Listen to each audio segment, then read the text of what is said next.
E aí, pessoal? Eu, Matheus Felipe Pereira, estou aqui para mais um vídeo. E hoje eu venho aqui falar com vocês sobre a escravidão do Brasil. Ou a escravidão também, o início da escravidão antiga, não só no Brasil como em vários povos. Aonde eu falarei agora, começando. A escravidão, ela foi uma prática que ocorreu em diversos períodos e por vários povos na civilização grega, Império Romano, Mesopotâmia, antigos egípcios, hebreus, na Índia, na China e entre outros lugares. Porém, a que mais teve destaque foi na escravidão dos negros, né?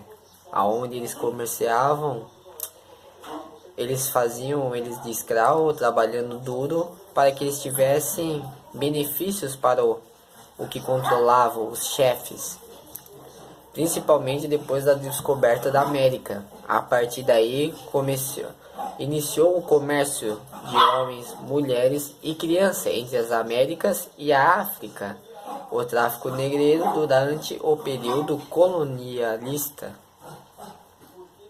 No Brasil, a escravidão ela começou com os índios, mas Marquês de Pombal ela proibiu a escravidão porque ele afirmava dizer que eles não estavam aptos ao trabalho. Mas a verdadeira história que os índios tinham reações perigosas ao trabalho escravo, o que dificultava a organização da economia colonial.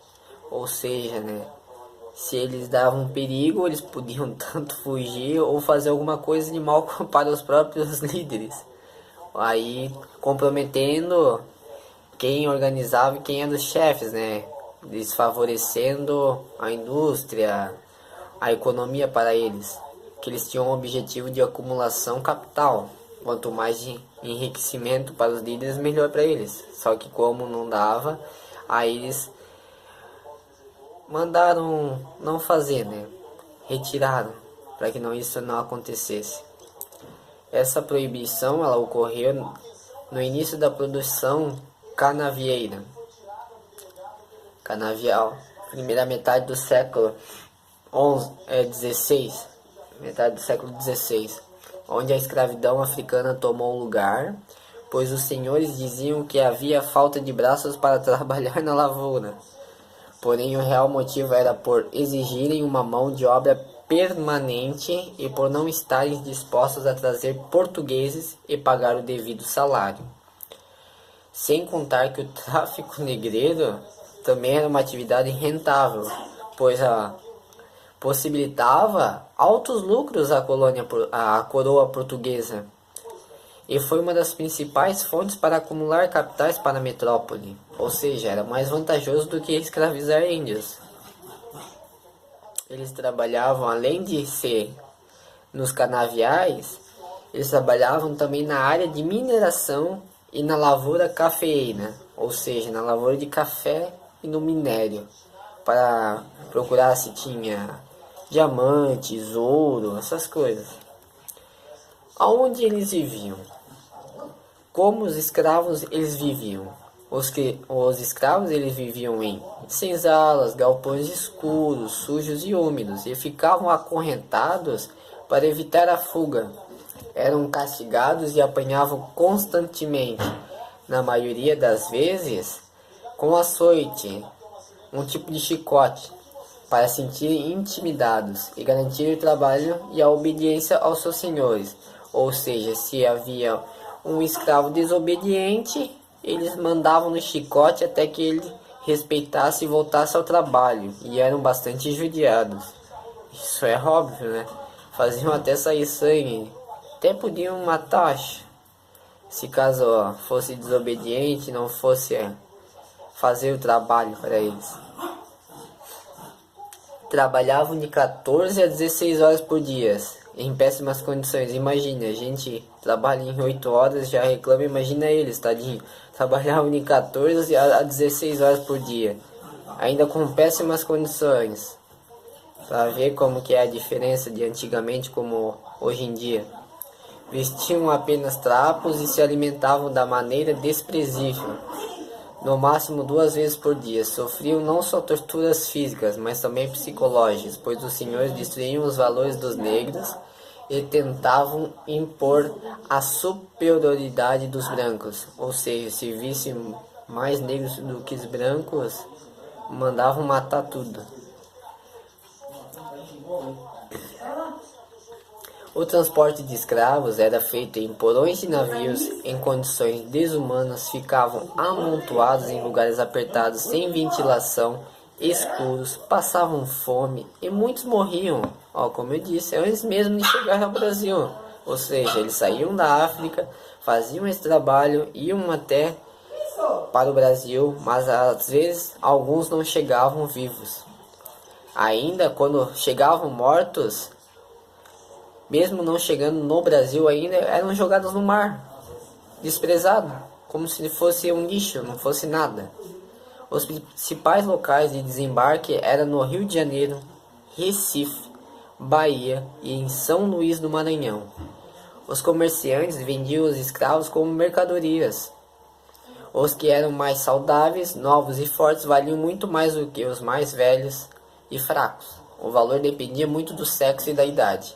As mulheres muitas vezes eram colocadas para fazer trabalho doméstico, serviam também como amas de leite e muitas vezes eram violentadas e abusadas sexualmente. Muitas engravidavam dos seus senhores, dando origem à população mestiça. O lote de escravos valia mais do que as terras do fazendeiro, portanto, quando morriam ou fugiam, causava uma grande perda econômica. Raramente conseguiam fugir, né? E muitos que conseguiam eram capturados pelos capitães do mato, profissionais contratados pelos proprietários para recapturá-los. E quando voltavam, eram castigados ainda mais. Claro, era óbvio que iam ser castigados mais ainda pela desobediência. E isso é muito feio. Hoje em dia ainda tem, isso acontece em alguns locais. Raramente acontece, mas se vê muito trabalho escravo ainda. Um local onde podiam voltar às origens, praticar seus rituais religiosos, sua cultura e a fala da própria língua. E quando voltavam, eles eram castigados, como eu disse. Mas os que tinham sucesso na fuga iam para os quilombos, comunidades negros e fugitivos, que viviam em liberdade e de um modo comunitário. O maior e mais duradouro quilombo foi o Quilombo dos Palmares, que se desenvolveu através do cultivo de milho, feijão, mandioca, banana, cana-de-açúcar e artesanato e era liderado por Zumbi. Zumbi. A reinserção social após a fuga era praticamente impossível, tanto para não serem descobertos como também pelo preconceito racial. E hoje em dia, isso acontece muito, o preconceito racial, ou seja, modos grotescos e horríveis, de se escutar, xingando o outro de macaco, seu negro, aqui não é seu lugar, essas coisas. A escravatura ela durou cerca de 300 anos e por volta de 1870 a 1888 houve um período de movimentação social e política pela campanha abolicionista. Depois de um certo tempo, a prática da escravidão se tornou algo normal em meio à sociedade, mas haviam os abolicionistas que eram contra esse tipo de abuso. Era um grupo formado por literatos, religiosos, alguns políticos e pessoas do povo. A partir da metade do século XIX, a Inglaterra começou a contestar a escravidão no Brasil e, com grande interesse em ampliar seu mercado consumidor, começaram a fazer pressão e aprovaram a Lei Bill Aberdeen, promulgada em 1845, proibindo o comércio de escravos entre a África e a América, dando poder aos ingleses de aprisionarem os navios que traziam os negros. Em 1871 foi promulgada a primeira lei abolicionista, a Lei do Ventre Livre, que dá de seus senhores até atingirem 21 anos.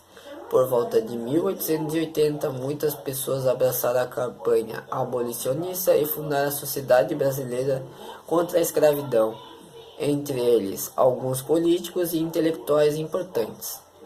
Muitos jornais e revistas foram criados para fazer campanha contra a escravidão, e muitas pessoas começaram a se mobilizar e arrecadar fundos para pagar cartas de alforria que garantia a liberdade do escravo, e a partir de todo esse movimento o país foi tomado pela causa abolicionista.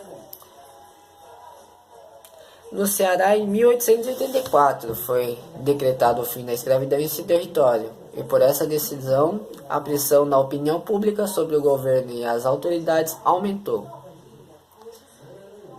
Em 13 de maio de 1888, o governo imperial se rendeu às pressões e promulgou a Lei Áurea, assinada pela princesa Isabel, filha de Dom Pedro II. A lei acaba de vez com a escravidão no Brasil. Os fazendeiros que ainda praticavam o trabalho escravo nesse período não foram indenizados e, por se sentirem prejudicados, abandonaram o império e procuraram apoio na alta direção militar, formaram aliança e se tornaram republicanos, os famosos republicanos de 14 de maio. Sendo assim, o império perdeu o apoio dos barões, resultando na queda da monarquia, porém, a emancipação jurídica não ajudou a promover a cidadania nem a ascensão social dos negros. E é isso, pessoal, fica aqui um pouco falando sobre a escravidão, como aconteceu e aonde eles viviam, e quando isso terminou com a Lei Áurea, e até hoje é decretado essa lei. Fiquem na paz, até a próxima.